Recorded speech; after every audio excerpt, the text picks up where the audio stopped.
5, 4, 3. Thanks, Frank. With me is Jim Sanders, ex-policeman turned journalist. Jim, can you tell me how it is that you got involved into the investigative journalism business and after and how you became a policeman? I was medically retired from California law enforcement in the late 70s. My career had been obviously investigating crime and investigating accidents, bent metal, trajectories, that type of thing.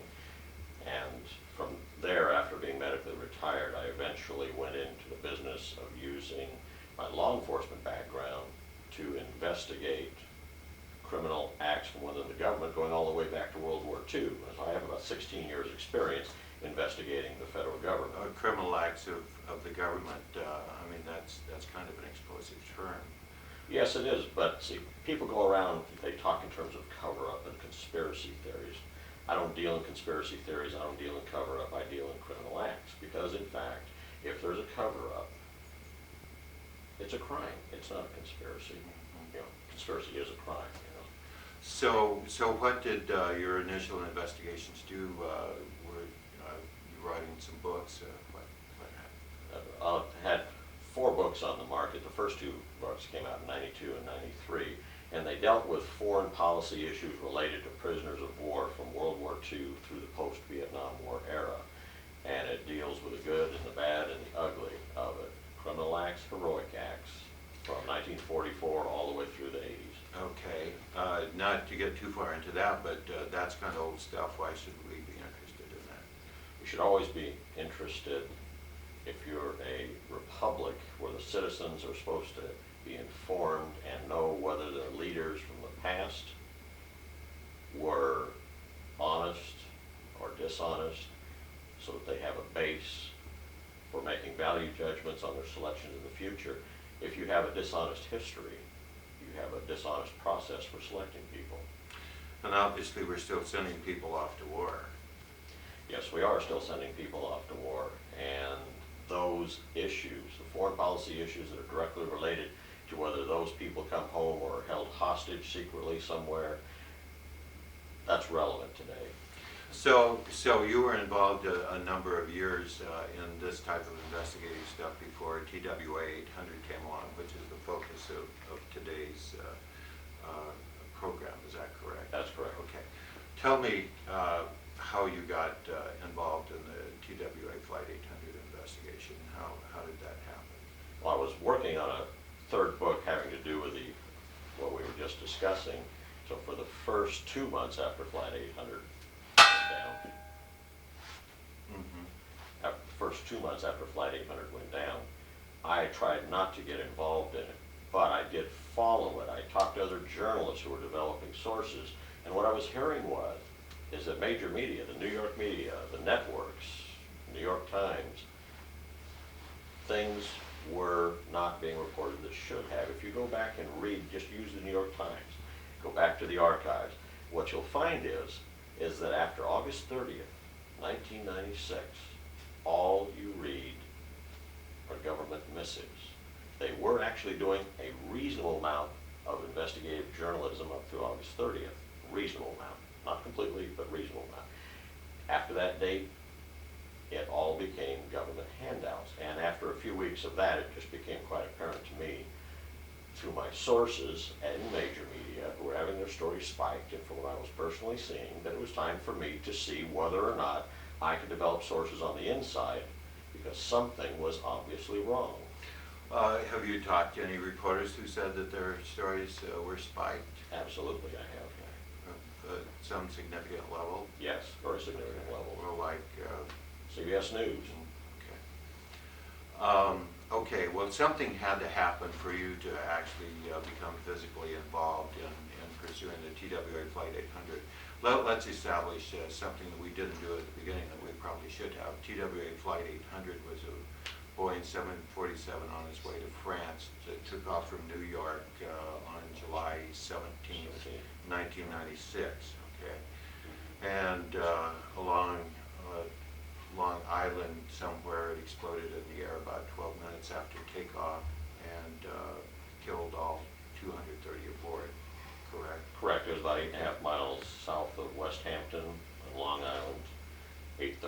p.m., somewhere between 12 and 15 seconds after the minute. Okay, at about 15,000 feet. 15,800 feet, correct. Okay.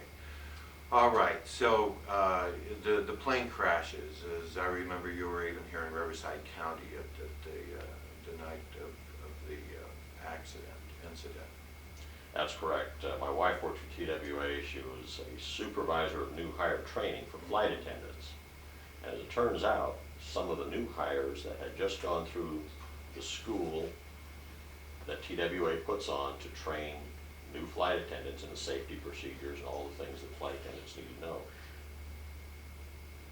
the people that she trained and people that she had trained in the past were on there. There were 52 TWA personnel on that plane out of those 230. So there were 52 people that you and your family had a personal relationship with, or knew, or were part of your life somehow.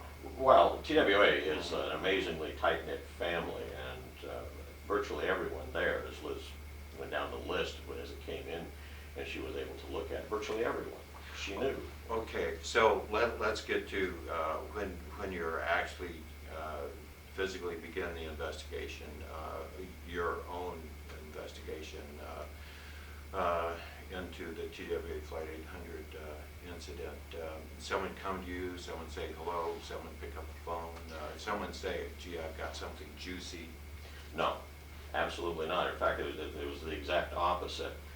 I ended up recruiting through various means sources on the inside of that investigation. One of them, and the only one that mentioned by name, is Terry Stacy, a senior 747 TWA pilot who was assigned to the NTSB investigation, which The NTSB, the National Transportation Safety Board. Okay. They use people from the Airline Pilots Association, from Boeing. Everyone that has an interest in that crash in the aviation industry has people assigned to the investigation. And because Terry Stacy was at such a senior level of TWA, he was at a very senior level of the NTSB investigation. He was a person that I was told time after time, as I was trying to find various people to begin to establish a rapport with when there, that he was the one person to never bother talking to. He was such a straight arrow person, he'd never get involved. But in fact, Terry Stacy, when I finally did talk to him personally, he said, Sanders, if you'd called me a week ago, I'd have blown you off.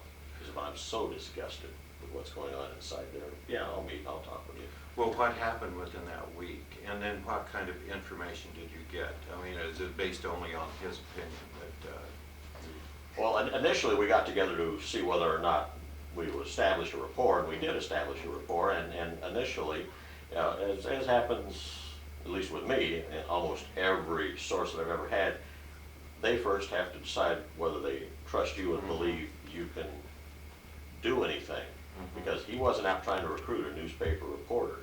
We sat there, we talked. He said, I know there's a cover-up going on there. I can't tell you what it is. And he says, I don't know if it's a missile, I don't know if it's a bomb, I don't know if it's mechanical, but what I do know is that there's a cover-up going on inside this investigation.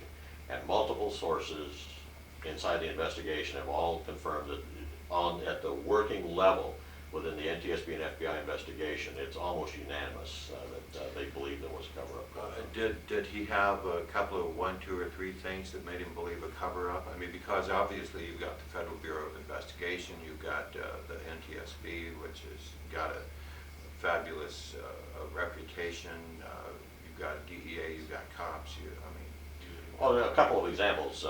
One is that they actually had to run an unofficial analysis of the debris field. It wasn't official, it was unofficial, because the NTSB wouldn't let the organization run. First thing that you saw or bit of information that you had that made you think that it might be something other than mechanical? I mean, for crying out loud, they've spent $40 million and say it's probably mechanical. I got a hold of the NTSB's debris field printout. Why is debris field important? Because the first things, things land in the water generally in the order they come off the plane. Okay. And that's a general statement, but it's accurate enough that you can begin to, I put that in my computer, you know, line it up from west to east and from north to south, and you run it through the computer, and then you start analyzing it to see if there's a pattern of things in any part of the airplane, you know, going up, down, left, right, and a pattern began to emerge. And what was that pattern, briefly? The pattern is that just in front of the right wing, in rows 17, 18, and 19 of the passenger cabin, in the area surrounding that, there is a right to left damage flow across that airplane. And when I showed that to Terry State, because we know that because in the order the seats went out, it's not a perfect. So your concern about criminal acts possibly being there is based on inside investigators saying something is going on here. Right, if there's a cover-up, it's a crime. Okay, in the last 15 or 20 seconds or, that we've got, did you come across anything physically or that you got that made you say, there is some evidence here other than the debris pattern? In that exact same area, there was a reddish-orange residue unique to that area. Had it tested, and it did in fact give evidence of criminal activity within the investigation. Well, when we come back, we'll talk about that interesting trail of red residue. Okay. Cut.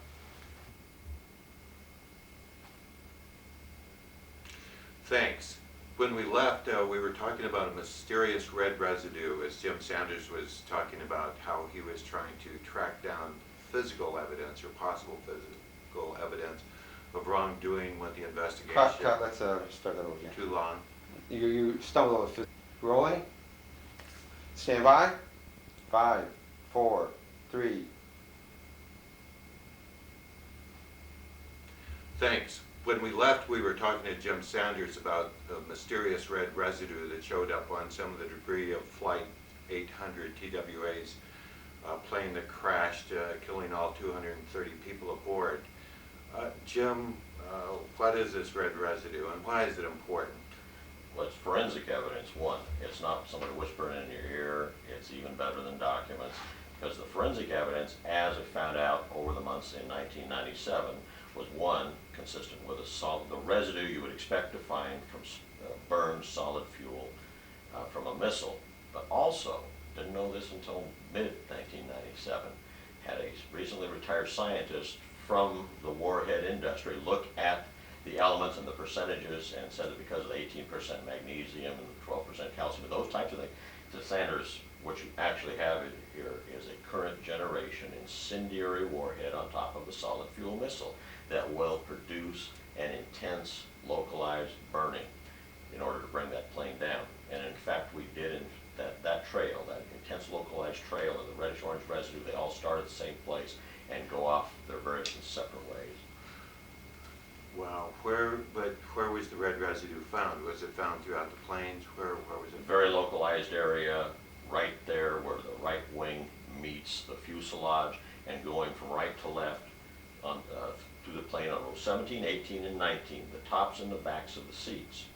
So you're saying in the initial information that you looked at from the debris field, the very seats that were the first to exit the plane in that row, those were also the seats that had this red residue on it? Yeah, exclusive to those areas. Okay. The residue is consistent according to lab tests, consistent with solid fuel for a missile? Right. And current generation, because this is a brand new technology. I've confirmed this through 2 Navy officers who fire these missiles from their planes. In fact, it is current generation technology, warhead technology. But Jim, there's a $40 million investigation out there among some of the best experts in the world, supposedly, including military, including Navy, and including missile people, who say there's no evidence of missile or exploding or even passing through the airplane. And it was a center fuel tank that exploded because of fumes. How do you fight that? I mean, and not fight because you're the voice in the wilderness, but I mean, what evidence do you have against that? I recently obtained photos that no one until this last week has ever seen Well, These are, I'll tell you exactly what they say. There's a series of photos that are in 4 segments. but how did you get these photos if nobody else did? I don't, for all I know, because the judges, there are 4 federal judges that have told me that journalists cannot have photos unless the federal government says they can. So when they show up at my house, I assume that the federal government wanted me to have them. I didn't ask for them, I have them. You might try asking for them, and then you'll find out if everybody can get them. Well, how do you know that these are photos of debris? Because they are directly from the NTSB, there is no doubt about it. You have documents attached to each photo, it describes what they are, there's no question about it. What it shows is, and their documents state that there's this external to internal force that hits that plane underneath in the belly, right where the right wing meets it, explodes upward and bends all this metal all the way up into the passenger cabin in the area of row 17, 18, and 19, and going back on the right side of that plane.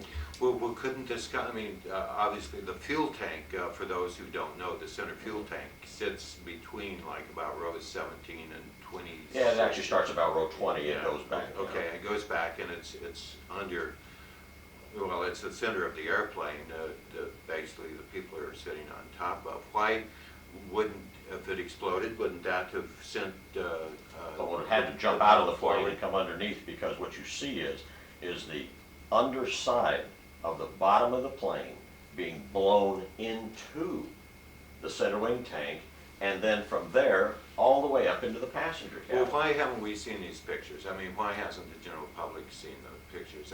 Obviously, if they're some kind of public document or some kind of document that goes along with the investigation. Well, I can tell you why. It's because I then have follow-on series of photos showing how they took this massive amount of upward bending metal, they cut off the offending parts, the parts that were bending upward, they laid them out, and I have photos showing it being laid out on the floor in Calverton Hangar, not for everybody to see, obviously. It's over somewhere, but somebody's taken photos of this. They lay it out on the floor, and then they massively crushed it downward. It had been blown upward. They crushed it downward so that it would fit an internal explosion. Are you telling me, are among these pictures of them actually crushing it down? I have them as there's 3 guys standing there, and I don't know if they're part of the people that did that. I have them actually cutting off pieces. You can see these huge pieces that were cut off from the right wing. They were still attached to the right wing when they came into the hangar. That was cut off, put down on the floor, along with the other massive pieces from the floor of the center wing tank. You see those photos as they're in neutral position, not showing, at this point, they no longer show upward or downward. They're laid out on the floor, and then the next series of photos I have show them massively crushed downward over the keel. Why aren't these photos published or in some magazine or in some forum or why aren't we seeing these on network television? You're not going to see them on network television unless a feeding frenzy starts outside of network television. Network television, NBC, ABC, ad nauseum, they have in fact committed themselves 100% to telling the government story, and they would be enormously, as a bare minimum, embarrassed by the fact that they, the gods of news, couldn't even notice some of the things that were going wrong. The reason you don't see these things is because I rather suspect they were never supposed to be seen. Which gets back then to who sent them to you and how you got them. I don't know, but I believe that I was authorized to receive them. Because the government says you can't have them unless you're authorized. No, the federal judges in the Second Circuit say that it's a conspiracy. Okay, well, are you then talking about a missile then being the object that causes the upward thrust of metal to go through the airplane? Absolutely. First of all, there's a core group of witnesses who saw a missile coming from south to north towards that plane at the last second. It jogs upward and into the belly of the plane. But the CIA and the FBI and every NTSB and experts say, no, people are misguided, confused, maybe they were drunk, maybe they had too many parties going that night, and that it's fuel coming down, just briefly. Well, you have very nicely summarized what they allege. Does that sound like experts talking that Everybody on Long Island is either drunk or contemplating their toes. No one on Long Island stands there and looks at planes or stands there and sees objects coming up. They only see things falling down. Oh, Absolute nonsense. Okay, but the FBI is experienced in investigating all kinds of, and basically they were from the terrorist task force too. FBI has no experience investigating missiles striking airplanes. Zero experience. None. And they obviously, if you read those 755 witness reports, you will find that 95% of those are incompetently written. Absolutely incompetently written. Okay, well, if that's the case, if there's something external that comes up to the airplane, if it's a missile, then where does the missile come from? The Navy says that they weren't having any exercises out there that night. We didn't have anything close. The NTSB did a bunch of Stinger tests here recently. So if there's, so are you saying then it came from terrorists if there was no military No, I'm close not. by? First of all, they were using the Navy's own documents. Their word, use their words, not mine, significant naval units, their words, in the area that night. Number one. Second, national security was used to protect that knowledge of what those units were, where they were. Third, FAA and Navy radar, all that we have the database for, massive databases that we've been able to obtain, show what appear to be significant naval units right where their documents say they had significant naval units. They also have a 450 knot apparent drone that streaks by within the backside of TWA Flight 800 shortly before it explodes. Perhaps a drone, perhaps something else, but there's activity in the air at 98,000 feet just to the west of Flight 800. There is a military asset at 98,000 feet going 20 miles an hour.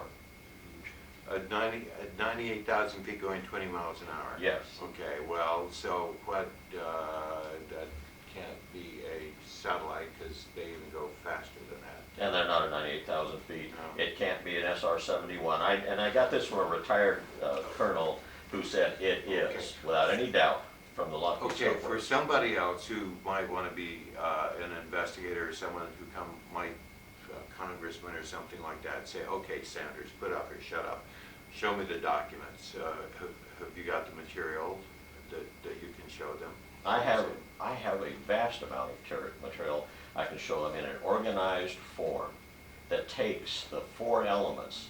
When you go, you have the radar, you have the witnesses, you have the debris field, and you have the mock-up. If you eliminate the garbage that's been put out by the government and just look at the evidence, they all connect. Well, then why aren't members of the FBI or somebody else coming and saying, show us this, Mr. Sanders?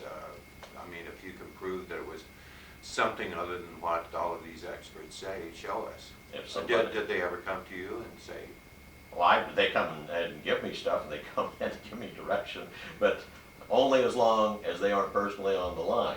The next phase, and this is why we're out going around the country right now talking to audiences and asking them to write their congressman and to call their congressman, is to force someone to say, Sanders, put up or shut up. okay. So you're saying that you would like to see that, some kind of a public forum in which they say, put up or shut up? Absolutely. Okay, well, you've already had a public forum, you and your wife. You were arrested and charged with what? Conspiring with a source inside the investigation to obtain evidence of government criminal behavior. Well, as I remember, the indictment didn't say that you were conspiring to find information that was evidence of government. Well, that's shorthanding it. It says I asked a source to give me evidence, and that evidence is of their criminal behavior. Oh, okay, but basically, you were charged with conspiring to have parts of a plane crash removed. No.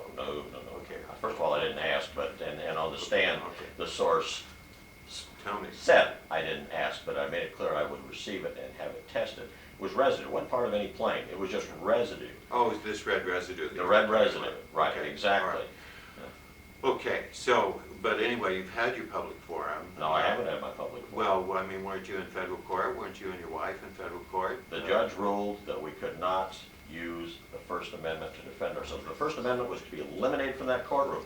We could not even show the front page article from March 10th, 1997. She would not even allow the jury to see that article. Of the Of- article in the press the- enterprise. the- When I first put out my evidence against the government, I could not tell why the government came after me, nor could I even give, in a more neutral forum, what I had uncovered. We had no ability to put on a defense. Okay, in the last few seconds, you and your wife, Liz, whom we're going to have in the next segment, you are told, what happens? You're convicted, aren't you? I mean, Yeah, it took them with the 45 jury. minutes to come back and say, we're guilty of conspiracy Okay, with a source. A journalist can conspire with a source. thank you.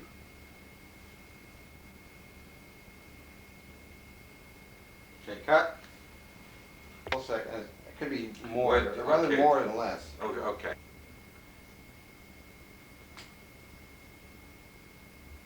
Thanks for coming back. With Cut, this, cut. Keep rolling though, keep rolling. Start over again. thanks for coming back.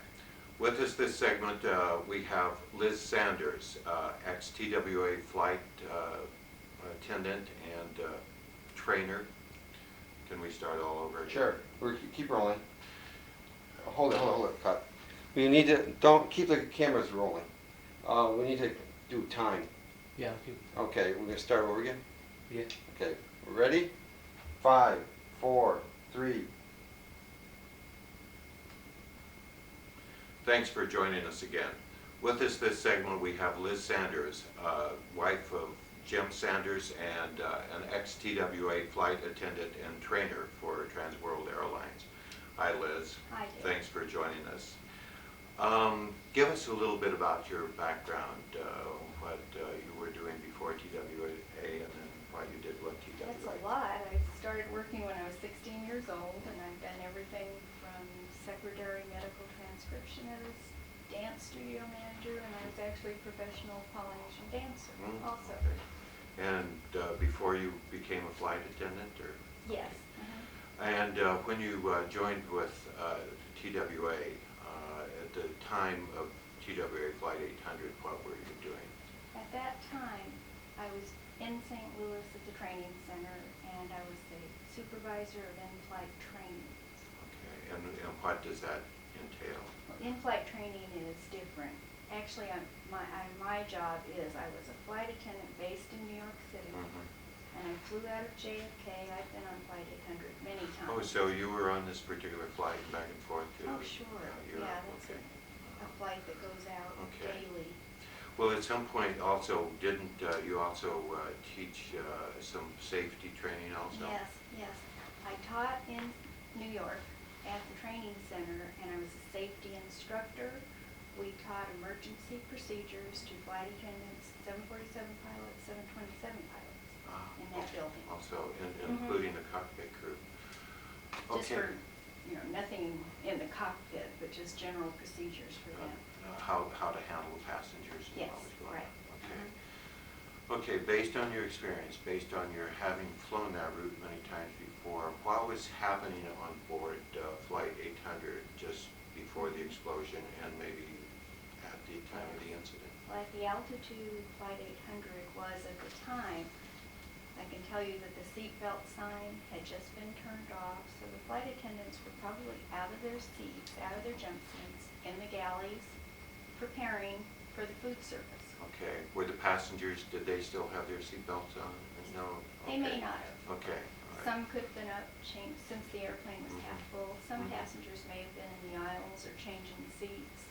Okay, so it's kind of life as usual, and then all of a sudden, there's an explosion, there's a Exactly. catastrophic event of some kind inside that plane. Yeah, exactly, which pretty much got to me because I taught emergency procedures, and when I thought about it, I thought, gee, there's no way to teach flight attendants to deal with something like this because they had no time, they had no notice. Based on some of the reconstruction of what they believe happened, there's something between like maybe about 30 seconds between the initial event and when the center fuel, or excuse me, the wing tanks exploded. What can be done within that 30 seconds? Anything? I don't think very much. I think the shock of it, and if they were in the galleys doing food, they probably were just hanging on right then. What, when you heard of the incident, what went through your mind? I mean, these are your friends. The These are your first thing, colleagues. when I heard that TWA Flight 800 had gone down, my first thought was, who was on that plane? Which crew members? You know, were there any close friends? Were there any close friends? Not super close. I knew everybody when I looked at the list. Since I taught emergency procedures in New York, and this was a New York crew, I recognized every name. Plus, there were 3 new hires on that flight, and I had just finished training new hires. There was one girl on there who, Jill Zimkowitz, had only been with us 6 weeks. This was her very first international flight. Oh, your first one. Was there a choke? I mean, was there... Oh, yeah, I think not only me, it affected every TWA employee because we're such a close-knit family. And we lost 52 members of our family, and I don't think a lot of people realize what happened to the employees. The employees after Flight 800 did nothing but go to funerals and memorial services as bodies were found, as parts were found. Okay, you were here in Riverside County. Were you called back? Did you do anything involved with it? No, Okay, I was yeah. not. We were here on vacation when I found out, when we went back. Did someone come to you and ask, given your husband's background, did someone come to you and ask you, okay, can Jim get involved? Did you go tell Jim, look, you got to do something about this? Tell me what Well, happened. I would say that between July 17th, 1996 and September, all employees were going through this traumatic event. Mhm. And there was talk among TWA employees that everybody knew it was a missile from day one because we'd heard about the witnesses who'd seen it. There were calls coming into TWA hotlines. But wouldn't that just be normal reaction? I mean, after all, it's your plane, it's TWA's plane, it couldn't be Well, I maintenance, think it couldn't almost be. any airplane. But it sounded like all of a sudden we weren't hearing anything about witnesses or anything. They started talking on the news about it's a mechanical, and they hadn't even started the investigation. It just all seemed kind of Okay. funny and too fast. So you're saying all of a sudden, the initial information, all of a sudden it was almost like a left turn, there was a stop, and all of a sudden it was Yeah, totally different. and Jim, because he had experience in hearing government lines that are in the midst of a cover-up, he actually recognized a pattern and said that to me. So I was more than enthusiastic when he decided he was going to investigate, see what's going on here. Well, didn't you get involved? Did you get involved? The only way I was involved is I knew Captain Stacy from New York. He's I the knew- inside investigator. Yes, I knew he was on the NTSB investigation for TWA. I called him in September of '96, and I simply asked him, Terry, would you be willing to speak to Jim? Terry knew that Jim was an investigative journalist, and he had many books. Terry had bought the books from me. And at the time, Terry said, I don't know, Liz, I really have to think about that one. And mostly that's because TWA employees, it's drummed into you from day one. If you're involved in any TWA activity, you do not speak about it to anybody. So it was a conflict in his mind as far as speaking to somebody, even though he was my husband. So as far as actually getting physically involved in the investigation? No, I never was involved. Well, did it surprise you any when after the story appeared of Jim's information and his evidence to learn that the FBI Yes, that and others happened were that- looking for you? Yeah, March 10th, 1997, when that Press Enterprise article came out, I'm sitting in my office at the training center, and the phone just starts ringing. And it's TWA legal, different people, several times saying the FBI wants to talk to you. Now, at first, I thought, well, that makes sense because I knew my name was mentioned as working with TWA. So I thought, well, well, they just want to know if I was my husband's source. Mm. So I told legal what I do. I train flight attendants. Mm. I wasn't involved in the investigation. My husband's a journalist. I'm just the wife of a journalist. And I thought it would end, but it never did. So what happened? Tell me how life changed once Okay. that happened. I could not work because I couldn't answer phones. And I'm in training. Jim and I decided, since it was so impossible to work, that we should just move my vacation up. Why- TWA moved my vacation Why up. couldn't you answer phones? Because everybody was calling me, Okay. not only TWA legal, and the message was always, the FBI wants to talk to you. Even the general manager in New York, they contacted him, he called me, said, Liz, the FBI wants you. The vice president of in-flight in our training center, they called her, and of course she calls me into her office and says, Liz, the FBI wants access to you. And I had told them, everybody, that my attorney was handling this, and I did not have to speak to the FBI if I didn't want to. And I didn't know this prior to talking to an attorney. Okay, so there's all of this bunch of questions coming to you. You say that you weren't actually involved in the investigation Right. anyway. So you decided to move your vacation up. So tell me Yes, we about moved it. life on the road quickly. We moved our vacation up, and it was that month, April, Mhm. that Jim had the confrontation with the FBI and prosecutors where they threatened to indict him if he didn't reveal the source. And of course, he didn't do that. That's So of the inside investigation. Yes, so they threatened that they were going to go after me. Oh, for, I think they were going to try to get the source out of me. okay. Would you have told them the source? Yeah, this is why I went away.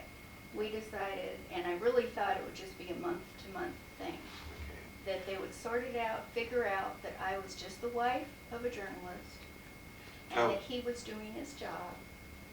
But I was not about to give up the source's name. Jim would be totally discredited as a journalist. Tell me about being arrested. Tell me about the court. When we were arrested, we turned ourselves in to the FBI office. We went through the fingerprinting. This is December '97, right? Yes, Okay. December of '97. We went through the booking procedure. Okay. They handcuffed us behind our backs, Mhm. so we would look like very dangerous criminals. They paraded us through the media. There were a lot of media there, cameras and reporters. They threw us in these dirty holding cells before court. They actually tried to take us into the courtroom with our handcuffs behind our back, but one of the young FBI agents stepped in just doing his job, but he could see that this was totally unnecessary, and he removed the handcuffs. Were you surprised by the jury's verdict?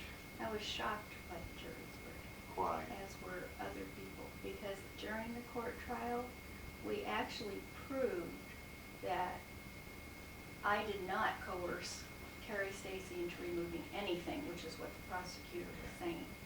Terry Stacy himself testified that my call did not influence him at all. Yet, the prosecutor actually made things up and said, well, it wasn't that phone call. Maybe it was another phone call we don't even know about that she did from a public phone. So you're saying they threw in things? Oh, that- they threw things in. So what's happened after the trial? You're convicted. Were you We were required? convicted. Are you required to do any jail time or anything? Not right now. I think the judge after trial actually saw that we weren't criminals. I think she at first thought we really were. Mhm. And she only sentenced us to probation and community service. However, that's all been put on hold pending our appeals, and we are appealing our conviction. Okay. What do you think is going to be the end of this saga? I would hope that the end of this is that the truth is going to come out as far as all the evidence that shows it's a missile. We're going to show that the people who were doing all this harassment and take them to trial. We filed a civil suit So you're talking against the about, individuals. you're Yes. talking about suing individuals in the government? Yes, we are, and it's not to get money in this civil suit. It's because when you do a civil suit, you can depose these people in a court of law. To bring out the evidence? Yes, and that we you can say. get discovery, which is all of their documents. One last question. Do you believe it's a missile that brought down TWA? I know it's a missile. Thank you.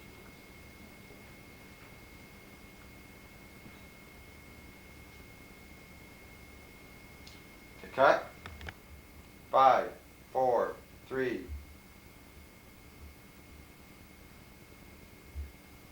Hi, welcome back to Frankly Speaking, and this segment, we have Frank. Yeah, Hi, what a Frank. surprise, huh? Yeah, right. Where You know, have you been? I've been hiding, making notes. It's interesting story, David. Absolutely. My personal reaction, and I've been watching and listening, and you've been reporting on this for some time now, right from the outset.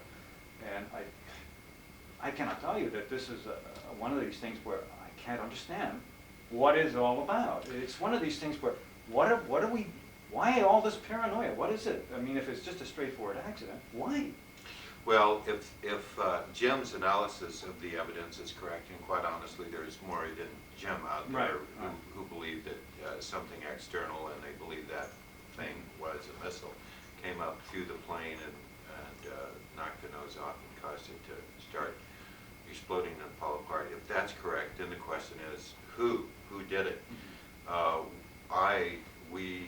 The newspaper I worked for became involved when somebody called me and said somebody who is involved in supervising those exercise areas off the East Coast, military exercise areas, said, investigate TW-800, you're going to find that those exercise areas were hot that night and that it was an issue of friendly fire.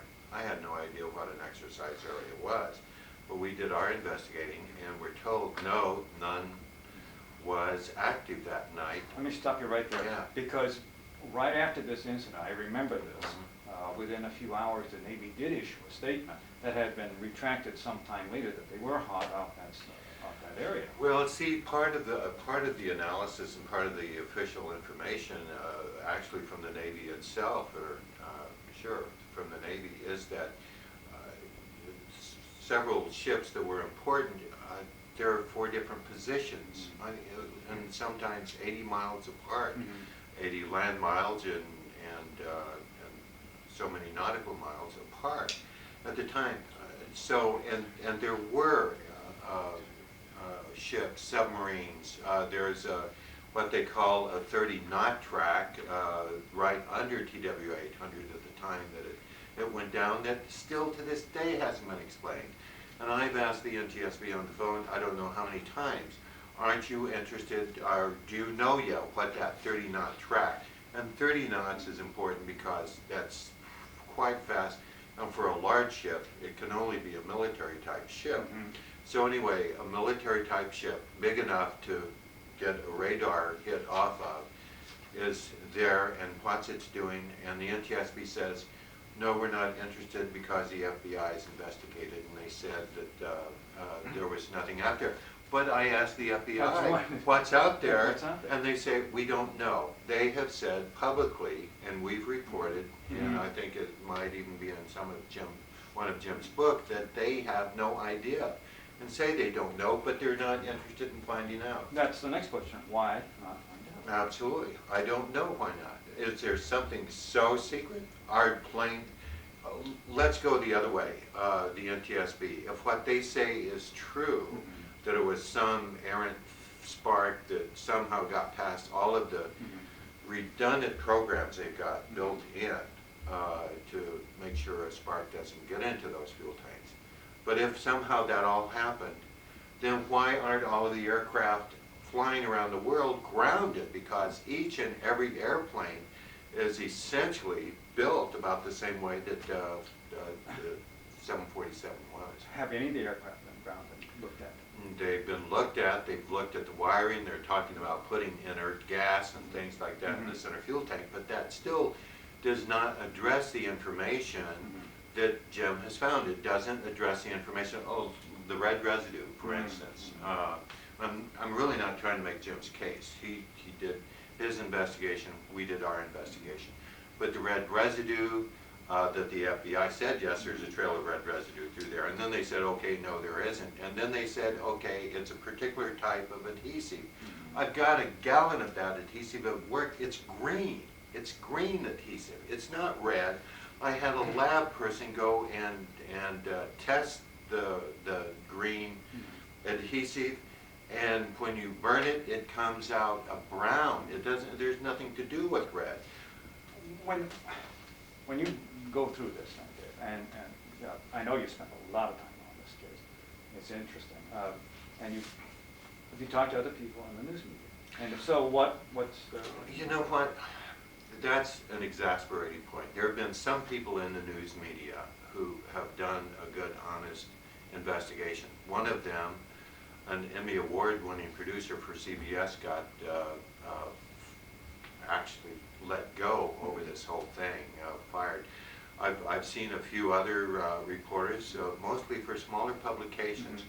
The major media, whether television or print, for the most part, have after the first month and a half or 2 months of the investigation, and after the inside investigators could no longer say what their opinions were, they have taken whatever leak has been provided them, whatever gospel has been presented to them.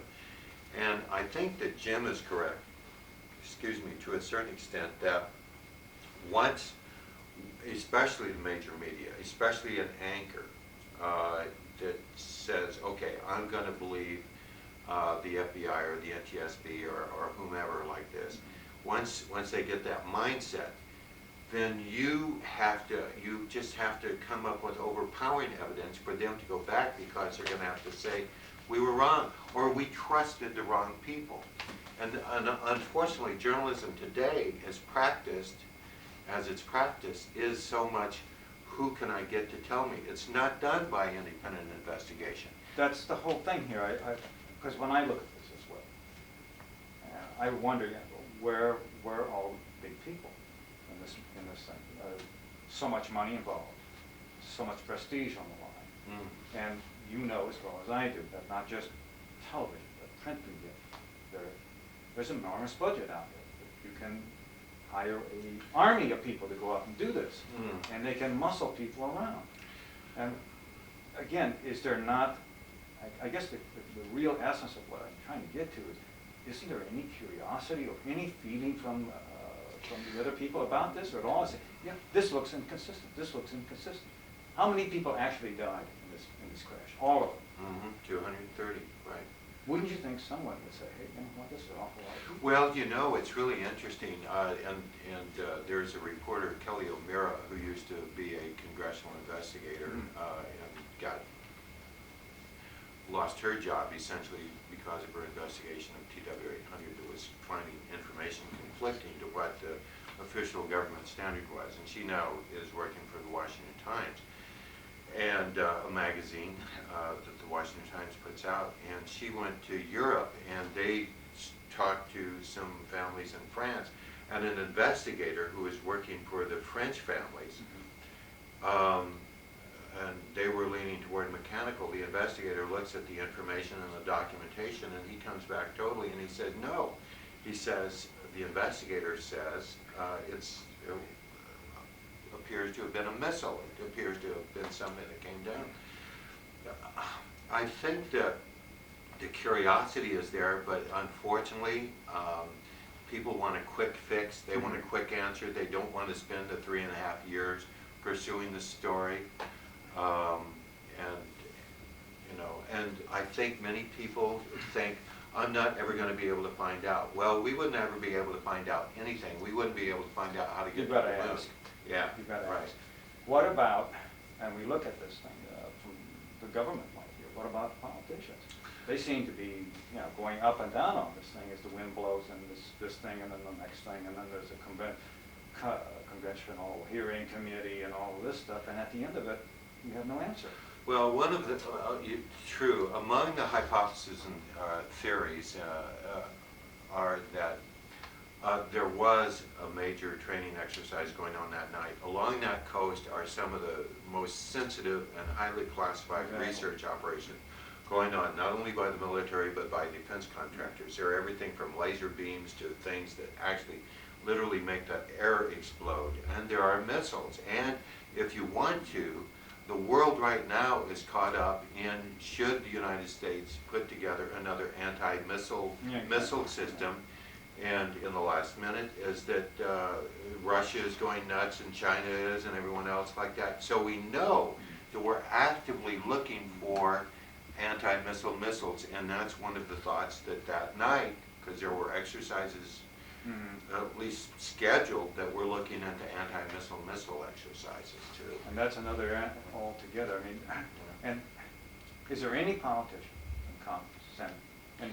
There was one congressman, a congressman by the name of Traficant, who did a lot of investigating independently, but based basically on the answers he got from the FBI and the NTSB, he decided that there was no reason to investigate further. Well, the problem is, it's like asking the Navy to investigate itself, it's asking the FBI to investigate itself, it's asking the NTSB to investigate. It's like my mom asking me to investigate why the cookies are gone from the cookie jar. Not so good, huh? Not so good. Where are we on time? Are we down right to the last minute here? One more question? You talked to any of the families? Yes, I have, and it's interesting, the families are divided. Some of the families that I've talked to, all very emotional. They basically want to know the truth. People have gotten after Jim Sanders, people have gotten after me, people have gotten and said, you're causing the families grief. The grief of the families is not knowing what really happened. And it's my belief, based on everything that I've seen, and a lot that we haven't talked about, that we still don't know what happened. The FBI says, the NTSB says we don't know where the spark came from. The FBI says, based on the fact, we don't know, we can't find any evidence of a missile, it must have been a spark. But There's no real answer. no, there is no real answer. Is there, I guess we have one more time here. Is there any movement among the families themselves to force this issue into a court? Well, some families have sued, there are different suits that are going on. A number of the families have already settled over, Settled with compensation. TWA? Yeah, and Boeing. Boeing. So, yeah, and I'm told that we've got to wrap this up. So, Okay. yeah, but there are family groups, and the families are divided among what they think should happen. Some families are saying, we don't want to sue because we want to wait to find out. Okay, thanks for being with us, and we shall be back with more on this story. Thank you. Cut. We've got to. So, where are we with the court cases? Well, Jim and Liz, their cases are in appeal, and I've just been informed that I guess within a day or two of when this is being filmed, that Judicial Watch is filing a suit on behalf of some of the families. We shall be doing more on this in the future, and for this moment, we'll wrap it now, but rest assured, this is not going to go away. Thank you for being with us, and we'll see you the next time. Cut.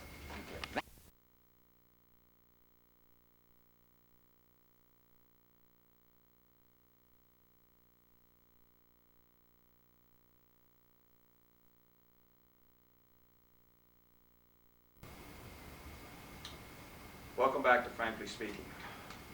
With me again in this segment is Mr. Jim Sanders. We have been talking constantly about a conspiracy of some sort. Whether we use the word or not, that's basically what it comes down to. Legal. You've had a legal background. You've been a police officer. You've been an investigative reporter. What is a conspiracy?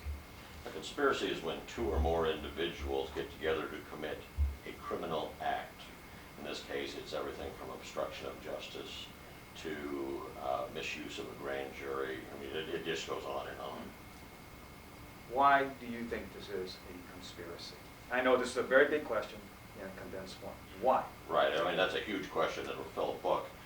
I know it's a conspiracy because every aspect of the investigation, everything that they did to destroy me so that I couldn't see them indicted, everything says it's a conspiracy. Who is them? Well, we can go back to the opening minutes. The FAA said, and this is per the NTSB's own documents, FAA technicians tracked a missile. The missile merged with Flight 800 and picked up the phone and called the White House. When you call the White House, you're calling the Situation Room. The national security apparatus goes into effect at that time. The national security apparatus is chaired by, of course, the President and Vice President of the United States. So at the very highest levels of government, within seconds, the bells and whistles went off. And you can tell from everything that happened, the NSA, the CIA, everybody that shouldn't have been out there, if there was no idea that it was a criminal act, got to the scene and took over control of that investigation. The NTSB people that were supposed to, by law, be in charge of the investigation were thrown off of a plane in D.C. and not allowed to show up until the next day. You were a police officer. How many years were you a police officer? 11 years. If you were a police officer in this case, if you were an FBI agent,